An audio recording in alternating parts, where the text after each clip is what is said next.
Welcome back to another slow draft someday, and we got some tough decisions to make, I think.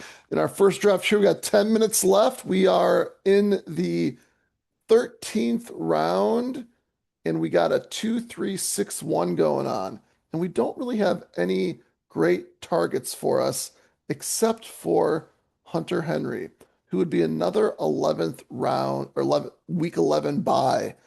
On top of that, when I was looking at this one here, we got this guy here in the, what is this? The 9 hole, who's already got 3 QBs, and one of them is Matthew Stafford. And so that's got me a little concerned because I want to try to push Terrence Ferguson, who also has a week 11 bye, here at a 186. I think I'd rather have Terrence Ferguson instead of Hunter Henry. I already have Romeo Dobbs for the bring back. I don't need Hunter Henry as well. And so, but I don't know if I can get Terrence Ferguson. If I look here, I can see he has 3 QBs. Matthew Stafford is not, okay, stacked Kyron Williams. So with a running back, kind of stacked.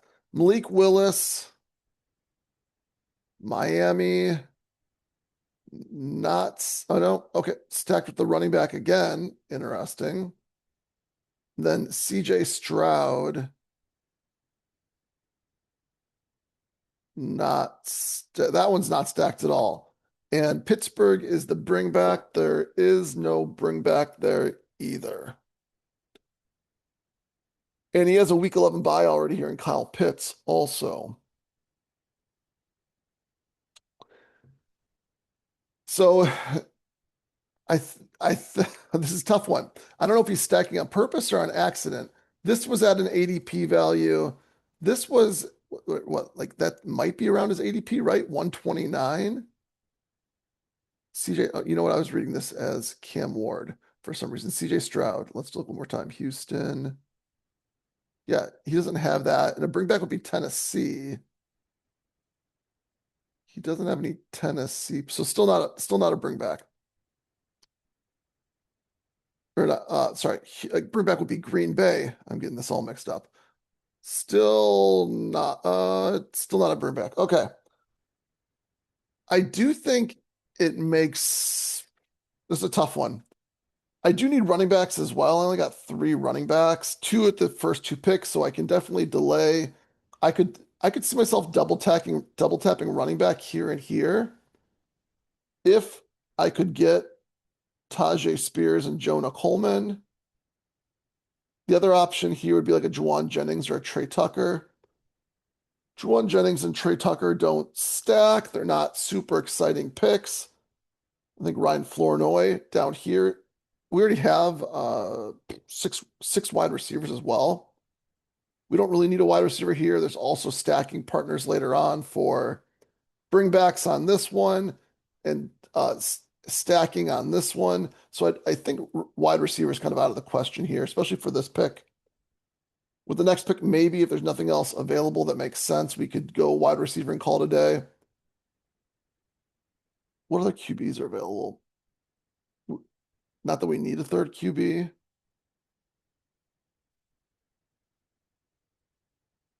Would be our next pick, 162. That would be like Carolina would be a bring back to Rashid Shaheed.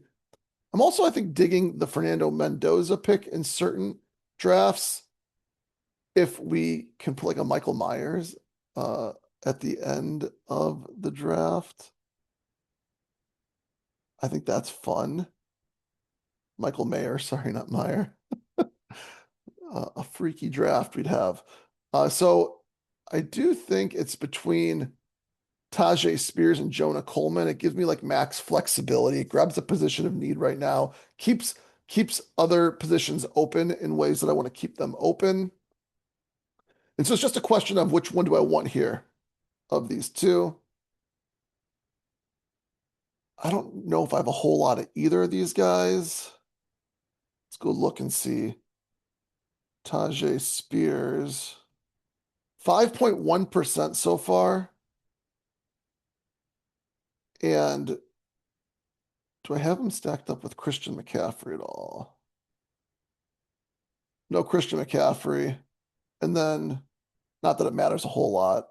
So lower weight on Tajay Spears. If I drafted Jonah Coleman at all yet in these finalized, okay, I have 2 times.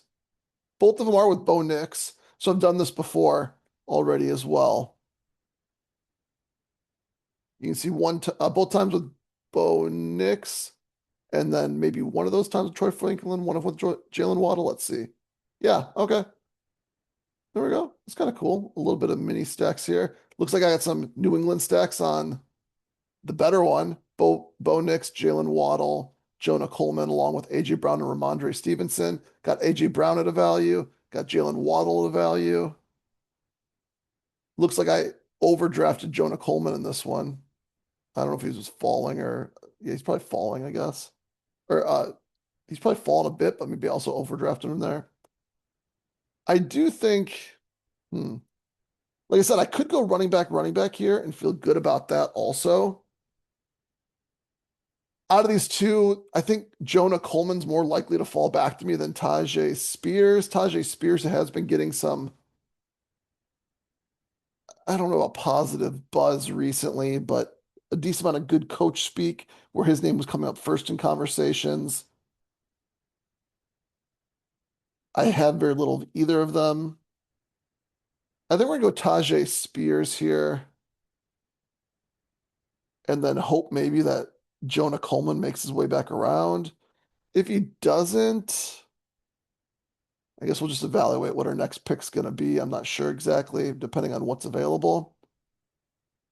But we're gonna go Tajay Spears here. Cross our fingers that Jonah Coleman makes his way back around on this. I think it's 50-50 or maybe like 25, 30, 33-66 that he makes it back. This guy's got 3 running backs. He kind of needs more running backs based on what he drafted. This guy's at 4. He doesn't need any more. This guy's got 3. He probably needs more based on how he's drafted. Yeah, for the most part. This guy's got 4. He shouldn't really need one. And this guy's got 4. He shouldn't need one either. So it's kind of 50-50 if these players want Jonah Coleman or if they want someone else. You could see them taking maybe one of these other players, possibly, or just grabbing other positions. Do they all need to? This guy needs wide receivers also. He's only got 4 wide receivers, and there's a bunch available. This guy needs tight ends. There's a bunch available. It'd be great if this guy did take. There's another reason why taking running back maybe makes more sense. If this guy does take Hunter Henry, then he'll have 2 week 11 cube or tight ends, less likely to take Ferguson then. All these guys need tight ends. So there's a chance that he makes it back. We're going to go Tajay Spears here. Stock is trending up. We get more. I didn't know this. Okay. Program and strengthen his hold on number 2 running back role.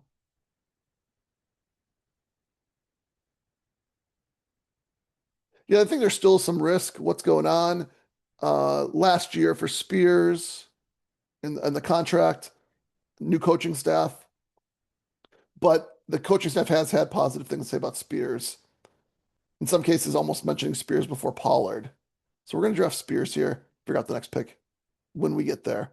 If Coleman's there, I think we'll do it. If Hunter Henry made it all the way back, I think we maybe have to do it as well. If not, we'll figure out what the next pick is from there. We do have a DraftKings one that I know is getting short on time. 16 minutes left on this one. We had a bunch of players queued up as options. There's Jennings again, queued up, and Spears isn't queued up.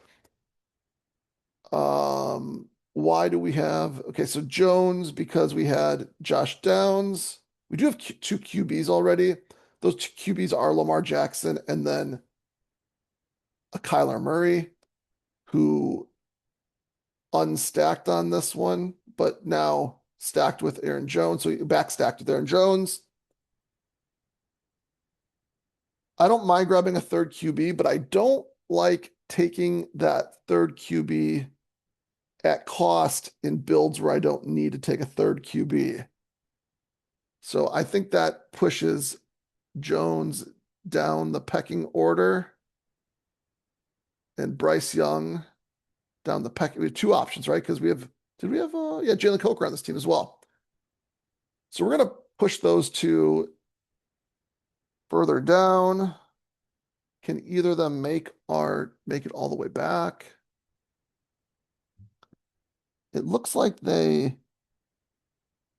probably not, right? Like, I mean, they could. This guy only has one QB. He has Warren. Does he have Ted as well? He does not. So we'll probably miss out on DJ or Daniel Jones, right? This guy's probably gonna take Daniel Jones. We're not gonna sweat that. Where did Tet go in this one? Oh, Tet went all the way over here. So there is a good chance that if we want it, that we could get Bryce Young with our next pick. That being said, I do think like TJ Hawkinson is a good pick there too, or Kenyon Sadiq to definitely TJ Hawkinson to stack up with Kyler Murray. This guy only has one tight end, and that's Dallas Goedert, so he's going to need tight ends. This guy's got two tight ends, one of them being McBride. This guy's with Bowers and Kraft and Kelsey. So there's a chance that we could go like, what do we got? We got Omar Cooper. Omar Cooper would be a bring back, and Jennings would be a stack with Kyler Murray. I think there's more excitement for Omar Cooper than Jennings being a first round pick. Jennings kind of having to take some time to get that role as the third wide receiver. Really no way to get the second wide receiver role on that team. I'm not sure if they're going to be playing more three wide receiver or two wide receiver personnel on that team. I think it, could be a mix of both. Probably more three wide receiver, maybe. I don't know. Something to look into, probably. But I think Omar Cooper is the one that's getting more buzz, being a first round pick. I'm not super high on him, but I think it makes sense to grab him in situations like this where it makes sense, considering I don't think I have a whole lot of him post draft. And then maybe getting Hawkinson on the way back around, or Jennings if he fell.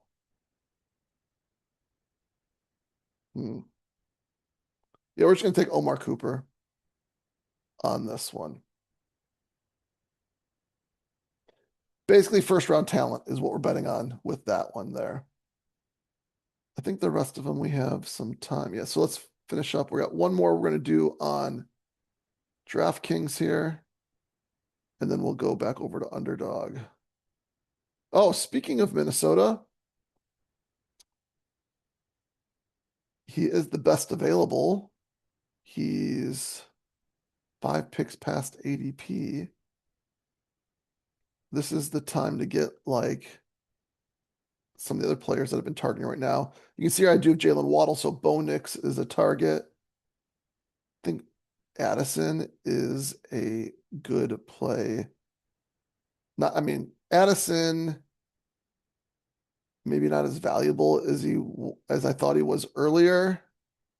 Reason being is it sounds like he's going to be playing more of a deep role than a short role. That's Jennings that might be playing more of the short role. I only have 4 wide receivers here. Getting a falling Addison would be nice. These guys both have 1 QB each. Neither of them has any Denver Broncos. Denver Broncos are back stackable. There are at least 2 QBs ahead of him with relatively higher ADPs. This guy has Neighbors, so Neighbors to Jackson Dart makes a whole lot of sense. This guy's got Odunze. If he's going to grab a QB, Odunze with Jared Goff makes more sense. Does he have any New England guys? He does not.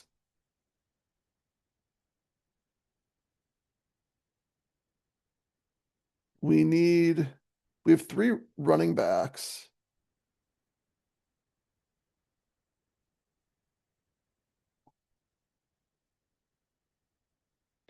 If we wanted to, we could go Bo Nix first, then maybe get J.K. Dobbins on the way back around.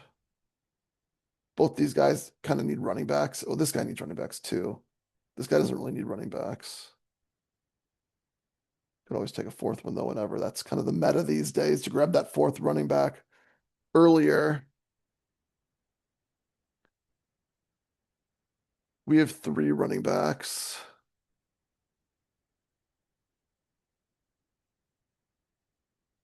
This is a tough one, a little bit. Bo Nix does have the Q tag also.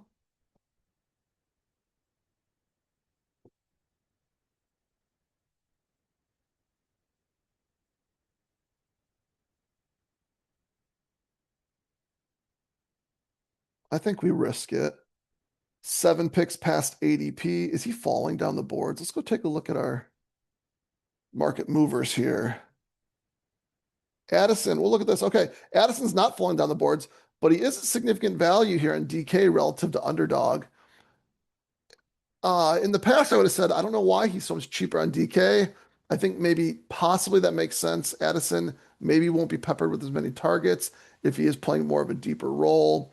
If he's playing a deeper role and he's not getting all the targets, that hurts him a little bit on a PPR site. So that makes sense, maybe why he is more of a value. That being said, he's not falling on. He's not falling. We're gonna take Addison here because it's the other option we want. If we don't take Addison, they both can use wide receivers also and running backs.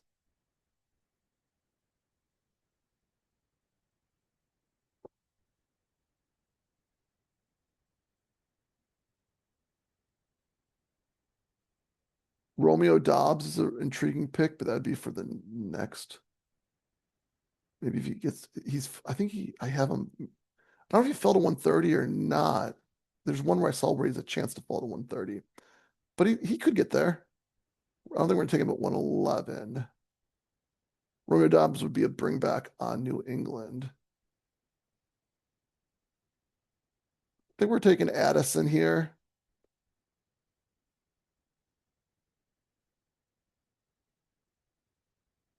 And then hoping that Bo Nix makes his way back. We are doing it. There we go. Taking the little faller on Addison. Let's hope that he falls back. Okay. Let's go take a look at a couple more underdog drafts here. We're in the 6th round. Rome Odunze is still on the board. 6 picks after ADP. I don't know how much him I've been drafting. Let's refresh this here. Get rid of our synthesized draft.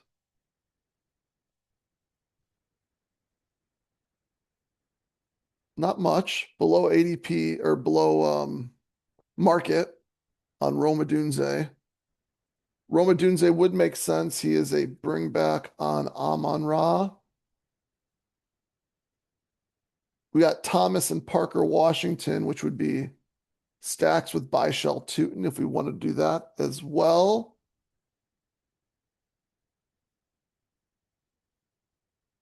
Whoops, we're going to go to this one here. Let's go to our underdog market movers instead of our DraftKings market movers. Is Rome falling down the board still? He's not one of the fallers. How about Parker Washington or no? Or Brian Thomas Jr. No, none of them are kind of doing anything as far as big movement goes. So these are all options really on this team. And also Joe Burrow, because we got T. Higgins. I'm sure that was my option, my thought process at first, considering I have Derrick Henry and T. Higgins on this team. I think a decent amount of time that I get T. Higgins, I get Joe Burrow. Okay. 2 out of 6 times, 33% of the times. I've gotten Joe Burrow on the team. A lot of red overall. This is a part of the draft where we're reaching for players is a thing just because some of these wide receivers, like a Josh Downs, I don't think his ADP's fully baked in yet. So not surprised to see some of the red there. Pulling up Terrence Ferguson. I think some of these players, pulling up Cam Scatabo. Bernard's been falling. Only took him once. So I do think that some of these players that are in the red will become green eventually. Even like a Rashad Bateman, he's getting some buzz that they like him a lot. Marshawn Lloyd rising up the boards too, so expect him to maybe turn green as well. Let's see here. Do I have any? Yeah, T Higgins with Rome Odunze. So I've not done that yet either. No Rome with T Higgins. I think we're going to take the ADP faller in Rome. I don't think Joe Burrow rising up the boards. I guess that'd be one question. Like he's a value according to Underdog versus DraftKings, but he's not rising up the boards. We're going to go Rome, get a unique, maybe bring back, forego the Joe Burrow pick, which kind of hurts a little bit. But for Rome, I think, like what happens if he is everyone's betting on Luther Burden, right? But what if it's not Luther Burden, but instead it is Rome? Even as a little bit later in the draft here falling, maybe that's a better, it's a better click, obviously later than earlier. Fills out my wide receiver room, gives me a bring back. I think that there's arguments for like Brian Thomas and Parker Washington and the risk on all these players. And if I do want to stack Jacksonville, I can do that with tight ends and wide receivers even later as well that are less risky. We're just going to go Rome here and figure out our next picks later on. A little bit unexpected, right? I think we were definitely thinking Joe Burrow. We're not going to do that. Joe Burrow probably won't make it back to me. The Chase drafter doesn't have a QB yet. I do think it's fun to pass on Joe Burrow here if the Chase drafter has a QB. That being said, it's harder these days to push QBs around the board anyways. We're going to go Rome Odunze.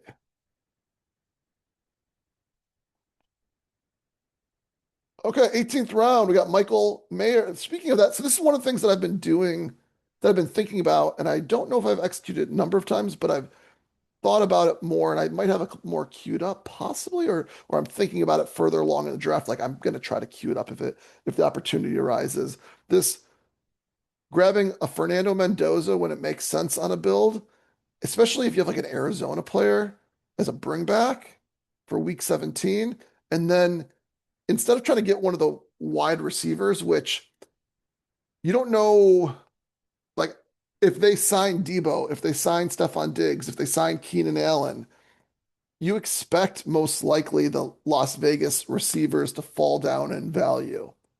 But I think Michael Mayer might retain his value as both a handcuff and if they're doing a lot of two tight end sets, maybe he does have more value than people expect. And on a team like this, where you have Tucker Kraft and Bretton Strange, Mayer is an intriguing third tight end because you're not relying on him to score points early on. You're also not relying on Fernando Mendoza to score points early on. But if something happens to Bowers, or they do end up playing a ton of two tight end sets, and Mendoza, a rookie, is targeting the players that are closer to the line of scrimmage, like a Mayer, like a Bowers, it might end up being a nice click. So we're going to do the Mayer with Mendoza thing.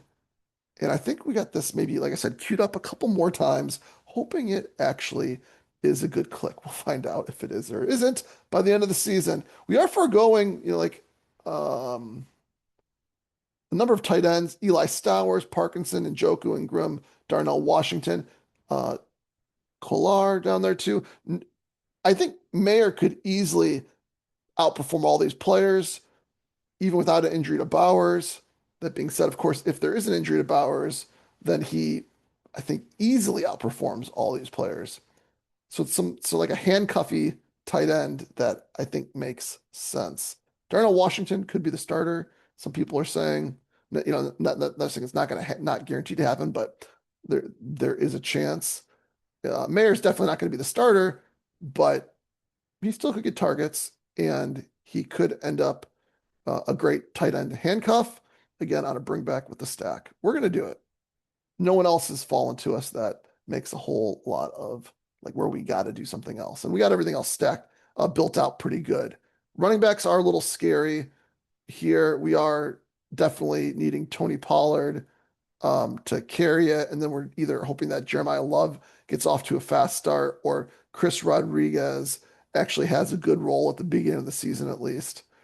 And if that happens, then we're good at running back. If that doesn't happen, we're going to be a little in trouble at running back. We are hoping then that our wide receivers maybe carry the load because we'd go wide receiver, and then a wide receiver in the fourth round as well. So we're really strong at the top at wide receiver, and then we're hopefully relatively strong at tight end, and then ideally we don't have the highest drafted QBs, but I think we do have QBs that could outperform their ADPs. I did draft him a little rich, so that might be a little tough. But we're gonna go Mayer here. The team tells a story, I guess. We got two more that we're gonna do here. This one is this one is a crazy one here, and I do see that Mark Andrews made it back to me.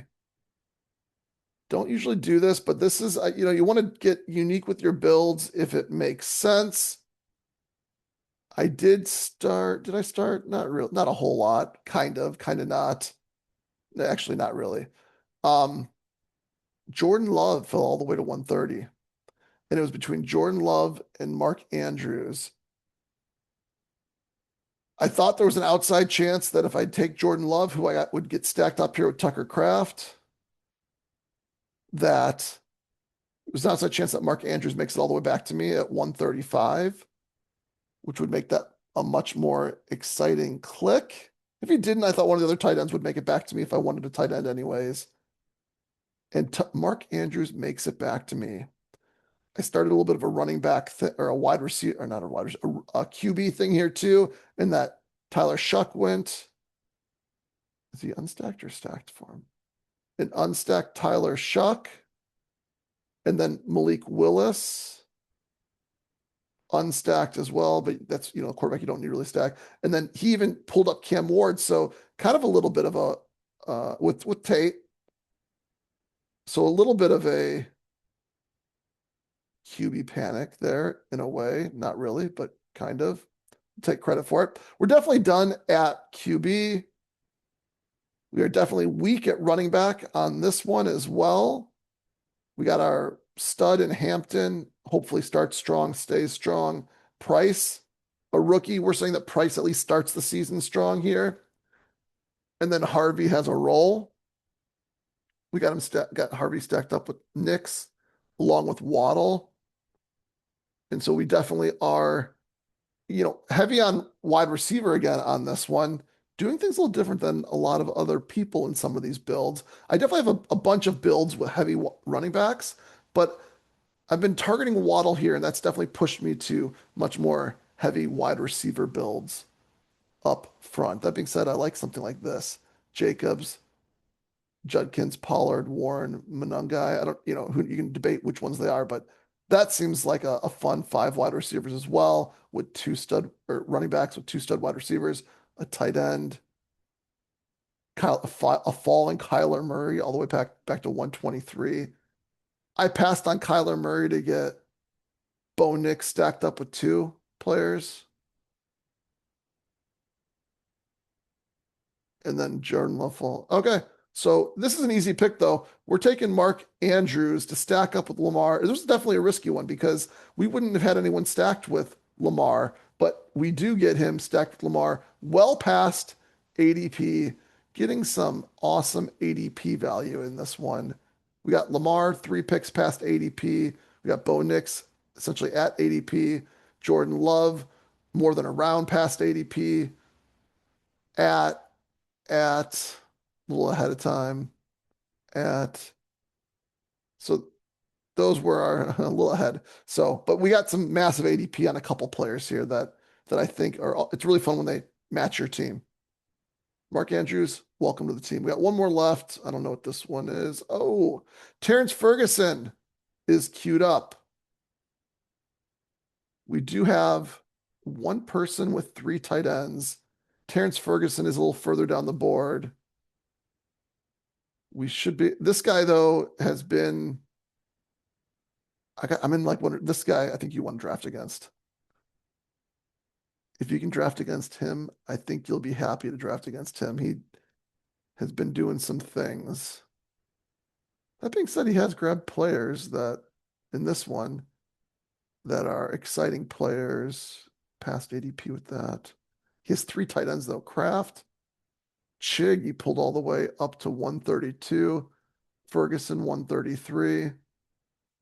Pulled up Tua all the way to 157. So, oh, and he pulled up Zachariah Branch all the way up to 156.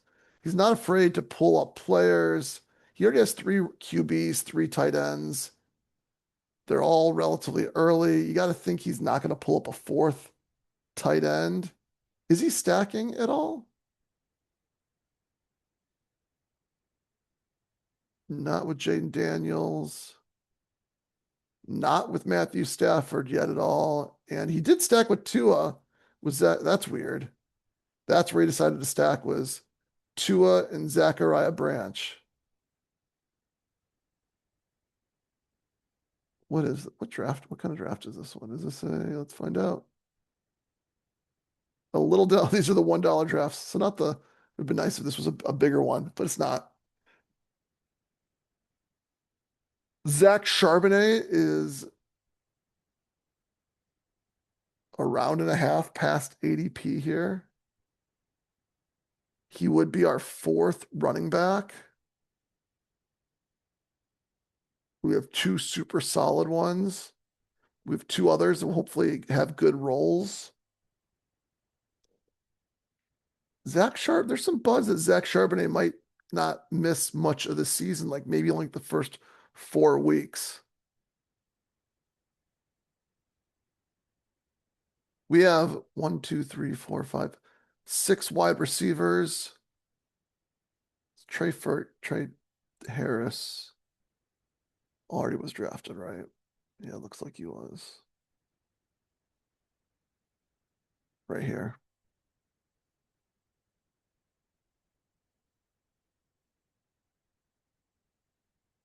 This guy here needs running backs, kind of. He's only got 3, although two of the 3 were relatively early. He has taken a lot of buzzy guys, which makes me nervous that he might take Ferguson. That being said, it would be ahead of ADP. It would be his fourth tight end.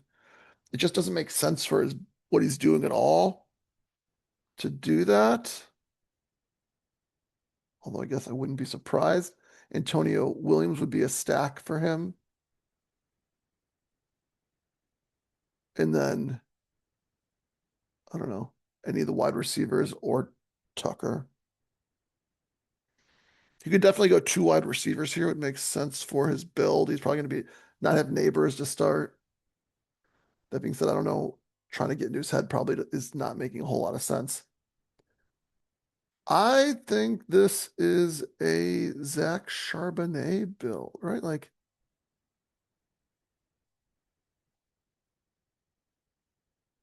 Marshawn Lloyd and Jaden Blue are players that have been targeting a lot. Both of them, aren't guaranteed to be back to me by here. That being said, everyone else has a ton of running backs, minus this guy here. So they might fall back to me.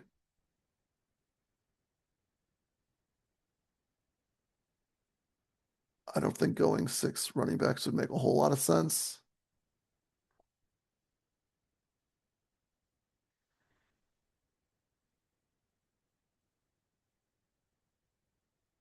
What would I take instead of Zach Charbonnet and Terrence Ferguson, I guess is the question. I see Geno Smith would be stacked with Garrett Wilson.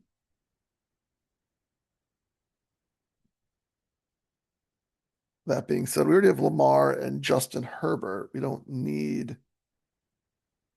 to take that so early.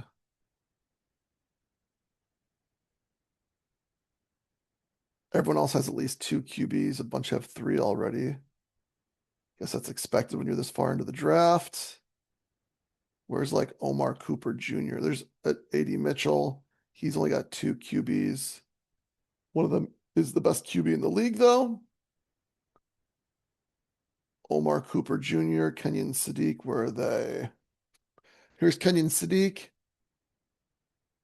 with Drake May and Jordan Love, two solid QBs. He's also got Omar Cooper Jr., though. So if we really, really wanted Geno Smith, now would be the time to take Geno Smith as well. I don't think we really, really want Geno Smith, though. I don't mind Geno Smith, but we got Lamar Jackson, Justin Herbert. If everything goes according to plans, Geno Smith is like never hitting our lineup. We also have Fannin and Boston. So if we really wanted to, we could take one of the Cleveland QBs at the end. If we really wanted a third QB, we don't need it to be Geno. We have some bets on some ugly offenses here. We also have Carnell Tate and Wan'Dale Robinson. Our wide receiver room is actually not the greatest as I'm looking at it.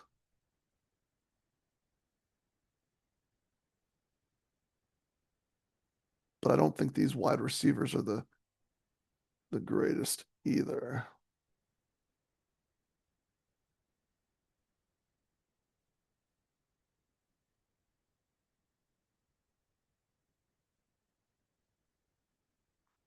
You have to think about this one, I think, a little bit longer to determine what is the right build. That's the nice thing about having the clock here. We got 5 hours to think about this one. I'm kind of leaning Zach Charbonnet, but I also could maybe see an argument for going with a wide receiver here. Our wide receiver core isn't the greatest. It's not the worst. We have both. So start the season strong. Start the season strong. Hopefully, start the season strong. One of these two will hopefully start the season strong, and then if this one starts strong, this one maybe takes over at the end. So I don't mind. Actually, I don't mind the receiver corp a whole lot. We're gonna pause on this one. I'm not gonna click it yet, but I'm thinking Zach Charbonnet and Terrence Ferguson is what I'm thinking. And then on the way back around, we can go that's 15, 16 next to 17, 18. We could go I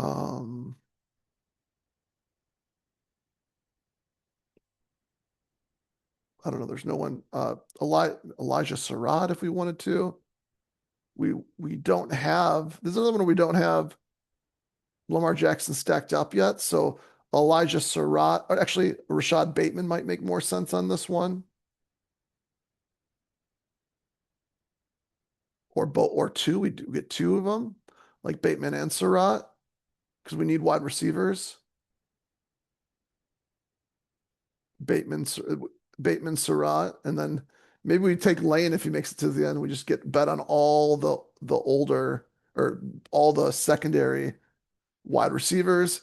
If they do, if Baltimore were to take one of the free agents, though, that would kind of not be cool on this team. But we're gonna pass. We're gonna wait on this one. So let me know what you think. Did we make the right picks? Do you like the teams that I'm building or not? See ya on the next one. Peace.